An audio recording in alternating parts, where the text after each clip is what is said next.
Stop buying fresh herbs every week and watching them turn into slimy waste a few days later. What if I told you that with nothing more than 5 empty plastic bottles and a cup of water, you could grow an endless supply of fresh kitchen herbs right on your windowsill?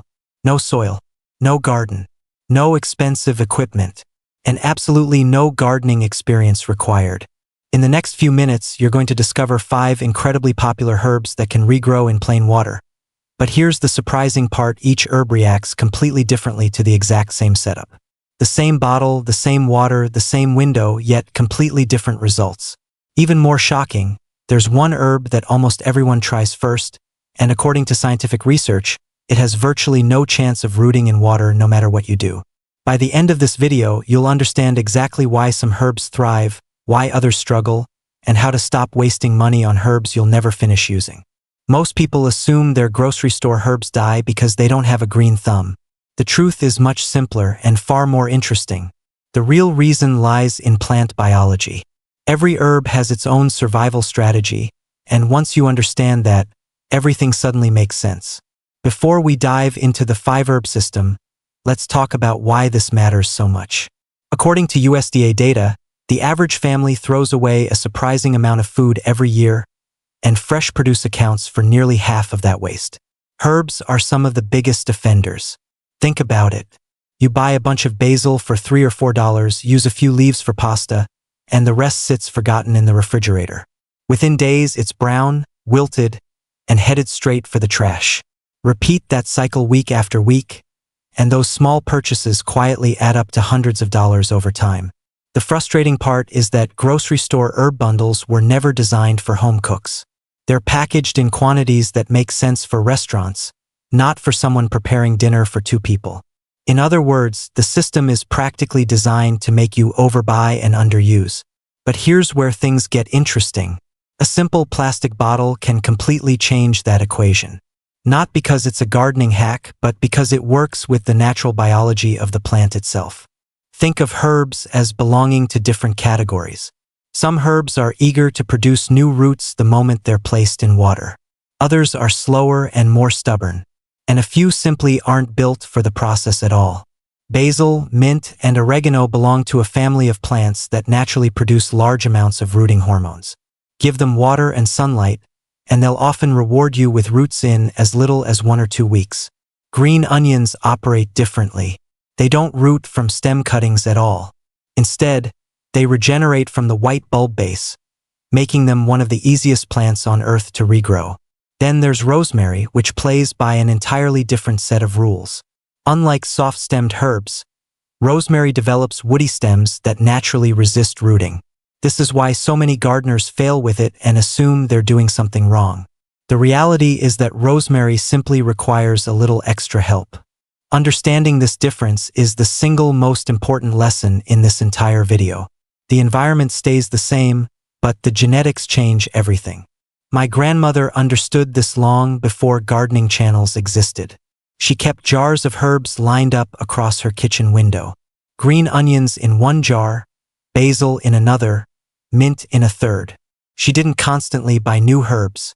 She simply harvested what she needed whenever she needed it.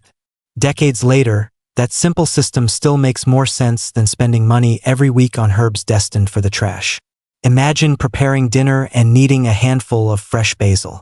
Instead of driving to the store, you simply reach over to your window and snip exactly what you need. No waste, no extra expense, no frustration. That's the power of understanding how these plants actually work. And just wait until you learn about the herb that almost everyone attempts to root in water first. The one that science says will never work. Plus, I'll show you 3 common mistakes that destroy perfectly healthy cuttings before they ever get a chance to grow roots. Once you see these mistakes, you'll never look at herb propagation the same way again.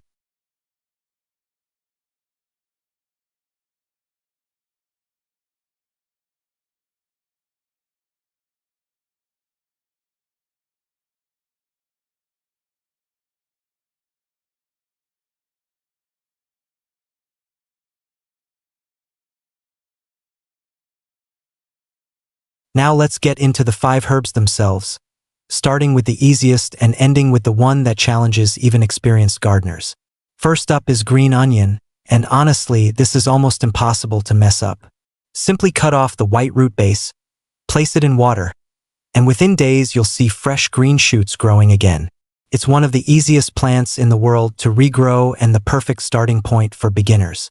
Next comes basil, one of the fastest and most rewarding herbs you can root in water. Make a clean cut just below a leaf node, remove the lower leaves, and place the stem into water.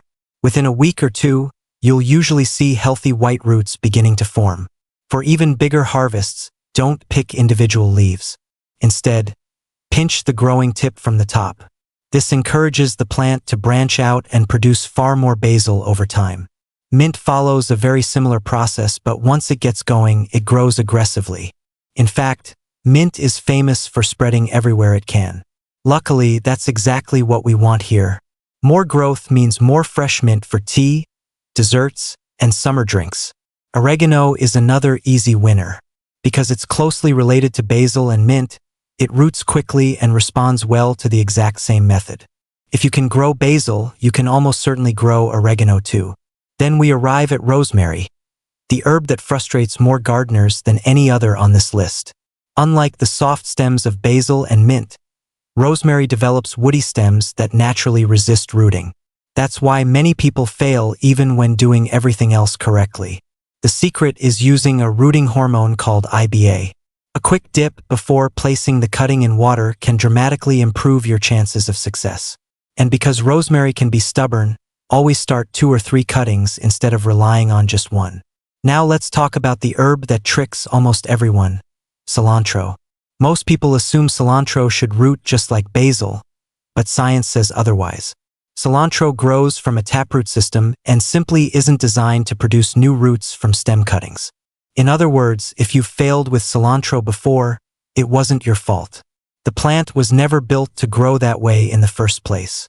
Understanding this one fact alone can save weeks of frustration. Before you start your herb garden, there are 3 critical mistakes you need to avoid. The first is using fresh chlorinated tap water. Chlorine can damage the delicate cells responsible for root growth. Simply leave your water out overnight before using it. The second mistake is using clear bottles. Sunlight hitting the water creates algae, and algae steals oxygen from developing roots. Wrap every bottle in foil or black tape to block light completely. The third mistake is cutting stems in the wrong place. Always cut just below a node, because that's where roots naturally emerge.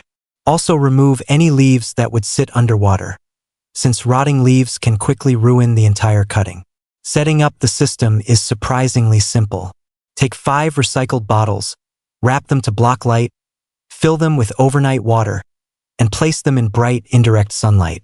Add your prepared herb cuttings and let nature do the rest. Within days, you'll begin seeing signs of growth, and within a few weeks, you'll have a self-renewing supply of fresh herbs right in your kitchen. No soil, no garden, no expensive equipment, just 5 bottles, a little water, and a few minutes of setup. The best part is that once everything is established, maintaining the system takes only a few seconds each week. Top off the water, harvest what you need, and enjoy fresh herbs whenever you cook. So now I want to hear from you. Which herb are you planning to start with tonight? Basil, mint, oregano, rosemary, or green onion? Let me know in the comments below. If you enjoyed this video, don't forget to subscribe to Senior Garden Guide, turn on notifications, and stay tuned for our next video where I'll reveal even more amazing plants you can grow in water with almost no effort. Thanks for watching, happy gardening, and I'll see you in the next one.